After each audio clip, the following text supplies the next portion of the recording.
नमस्कार, स्वागत है एक नई वीडियो में। डी मार्ट यानी एवेन्यू सुपरमार्ट्स के रिजल्ट्स आ चुके हैं, Q3 के रिजल्ट्स आ चुके हैं। प्रेजेंटेशन देखेंगे, क्वार्टर रिजल्ट्स देखेंगे और फिर चार्ट देखेंगे। चलिए शुरू करते हैं।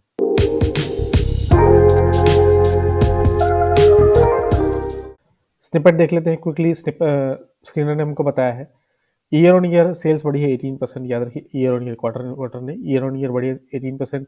इबिडा बढ़ा है 9%, 1120 से 1217 पे आया है। नेट प्रॉफिट बढ़ा है 5%। काफ़ी कम है मेरे हिसाब से। एक वो कंपनी जिसका जिसका पी 88.2, इसको भी आगे डिटेल में देखेंगे।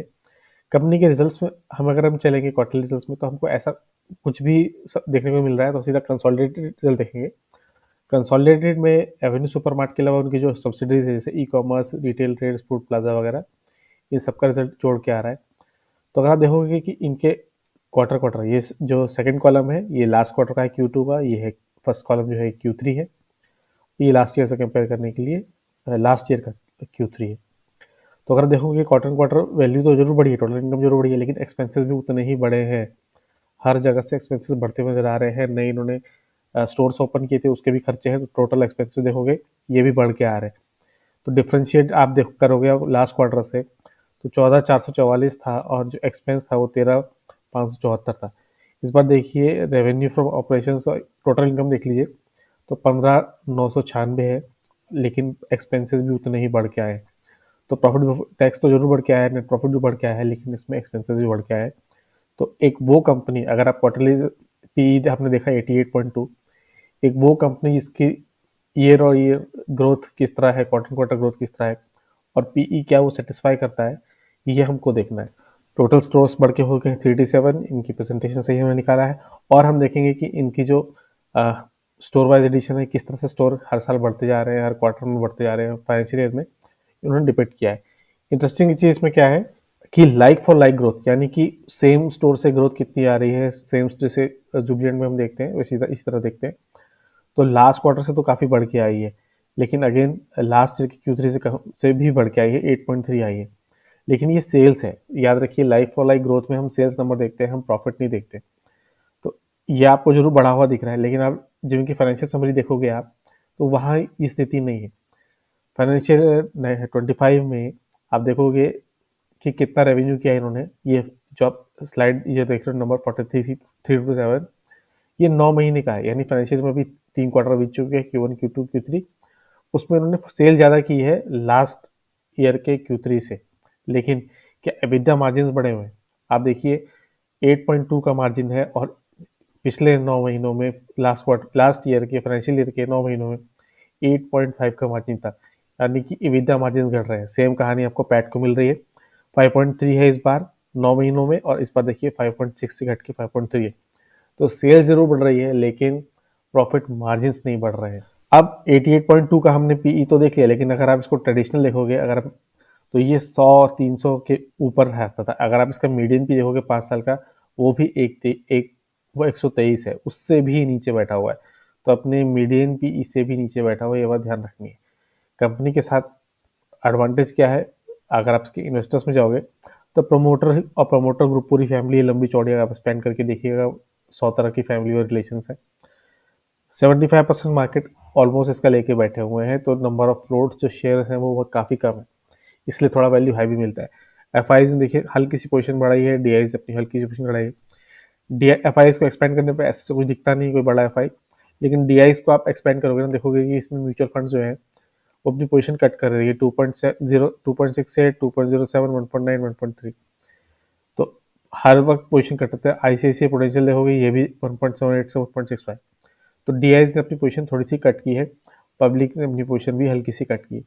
तो स्टेटस को बहुत ज़्यादा चेंज नहीं हुआ है। हाँ, नंबर ऑफ शेयर होल्डर्स कम हो गए हैं, शेयर सेम है, लेकिन नंबर ऑफ शेयर होल्डर्स कम हो गए। तो ये भी एक हल्का सा पॉजिटिव है, लेकिन स्टिल नंबर ऑफ जो फ्री फ्लोट है इसका वो काफ़ी कम है।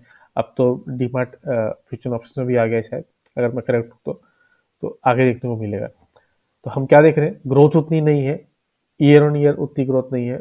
EBITDA मार्जिन थोड़े से डैम्प है, लेकिन सेल्स बढ़ के आई है। अब आपको एडजस्ट करना है, देखना है क्या ये ग्रोथ ठीक है, क्या ये आपके एक्सपेक्टेशन पर ठीक बैठ रही है। अगर हम चार्ट पे चलेंगे जरूर आगे, देखेंगे कि जब इन्होंने अपने क्वार्टरली अपडेट दिया था तो एक बड़ी वॉल्यूम आई थी और वो उसने अच्छा खासा 12% का उसने गेन दिया था उसी दिन, लेकिन उस दिन के बाद से कूल है। अगर आप रीसेंट हाई से देखोगे तो रीसेंट हाई का जो है 5480 का है, वहां से इसने अपना लो बनाया था 3408 के पास। वो देखिए आप, ऑलमोस्ट 40% डाउन है, अभी भी बहुत ऊपर नहीं, अभी भी 32-33% डाउन है। तो ऊपर से इस रिजल्ट को इस मेरे हिसाब से बिलो मीडियोकर रिजल्ट्स को पहले ही प्राइस्ड इन है।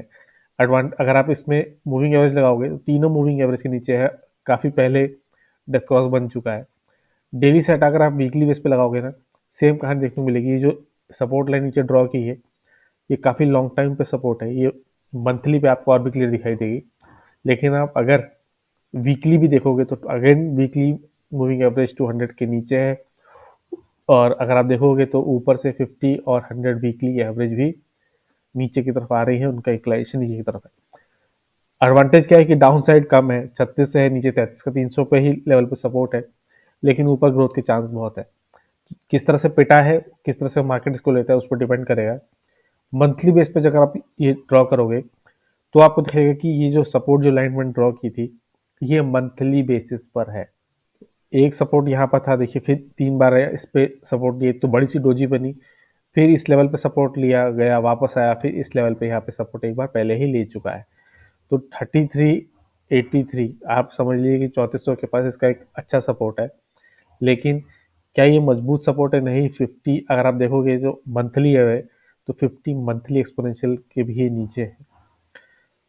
अगेन क्योंकि ये पहले ही प्राइस्ड इन है, इसकी परफॉर्मेंस का रिजल्ट पहले ही प्राइस्ड इन है, तो ऊपर जा सकता है। अगेन ऊपर हमको पता है कि 4766 के समझ लीजिए 48 पे है, और उसके बाद 5000 पे तो इसका एक रेजिस्टेंस है ही, लेकिन नीचे भी इसका रेजिस्टेंस है। मार्केट में आप याद रखिए, जब बुल मार्केट होता है तभी बुलिश पैटर्न्स काम करते हैं। कुछ को लग रहा होगा कि ये इस तरह से ट्रिपल बॉटम बना लिया है इसने, तो ऐसा हो सकता है, कोई बड़ी बात नहीं।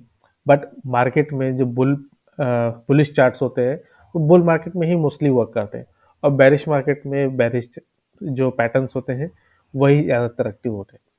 मार्केट की हालत वैसे आपको पता है, अगर निफ्टी एफएमसीजी देखोगे आप, इसमें मैं मूविंग एवरेज लगा दूँ, इसकी भी हालत ख़राब है। इसने डेथ क्रॉस बना दिया है डेली बेसिस पर, और 200 के नीचे है। वीकली बेस पर भी इसकी कहानी ज़्यादा डिफरेंट है नहीं। निफ्टी 50 ये भी अगर आप इसमें देखोगे, ये भी 200 डे मूविंग एवरेज के नीचे है। मार्केट की कंडीशंस ठीक नहीं है, वोलेटिलिटी है, पैनिक है, तो थोड़ा सा सोच समझ के डिसीजन नहीं। याद रखिए, किसी भी तरीके से किसी भी एंगल से ये बाय सेल रिकमेंडेशन नहीं है। ये सिर्फ एक क्वार्टरली रिजल्ट्स पढ़ने की, एनालिसिस करने की, और एक चार्ट पैटर्न पे टेक्निकल से देखने की प्रैक्टिस है, जो हम हमेशा करते हैं। कोई भी डिसीजन लेने से पहले अपनी एनालिसिस जरूर करिएगा। तो एक हमको दिख रहा है सपोर्ट, यहाँ पर दिख रहा है, तो हो सकता है ऊपर जाए, पर मुझे ऐसा नहीं लग रहा कि ऊपर जाएगा। मुझे लग रहा है कि वापस ये 33-83 के पास आएगा, और नीचे भी ड्रैग कर सकता है। हमको क्या चाहिए? हमको सपोर्ट लेवल पता होना चाहिए। एक आप 3000 के आसपास एक सपोर्ट लेवल देख रहे हो, अगर यहाँ से ब्रेक करता है तो यहाँ पे पहले इसको रेजिस्टेंस मिला था, ये सपोर्ट मिल सकता है।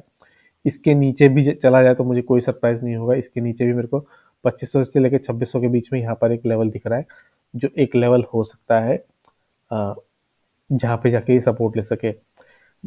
जिस तरह से आजकल क्विक कॉमर्स ऐप की भगदड़ मची हुई है, हर कोई क्विक कॉमर्स डिलीवरी कर रहा है। जोमेटो अपना ब्लिंकिट के साथ, स्विगी, इंस्टामार्ट, जेप्टो, अब तो अमेजोन, फ्लिपकार्ट, फोन पे और भी आ गए। अब तो अमेजोन अपना तेज शायद लॉन्च करने वाला है, तो वो भी देखना होगा। हाँ, ऊपर साइड में क्या है? ऊपर साइड में इस लेवल पर आप देखोगे तो पहले भी रेसिंग मिला था, तो पहला जो टारगेट होगा अगेन वो 4000 का ही होगा। 4000 के लेवल पे एक रेजिस्टेंस मिलेगा अगर ऊपर जाने का चांस है। तो अगर ऊपर गया तो 4000 के ऊपर के जाएगा, उसके बाद ही कोई पैटर्न एक्टिवेट होगा, चाहे डेली, वीकली, मंथली बेसिस पर। याद रखिए, मार्केट बहुत ही फ्लॉपी है, और जो वॉलेटिलिटी है वो काफ़ी है, तो कोई भी डिसीजन से पहले पूरी एनालिसिस जरूर करिएगा। वीडियो अच्छा लगा हो, रिजल्ट अच्छा लगा हो, एनालिसिस अच्छी लगी हो, तो please like, share and subscribe.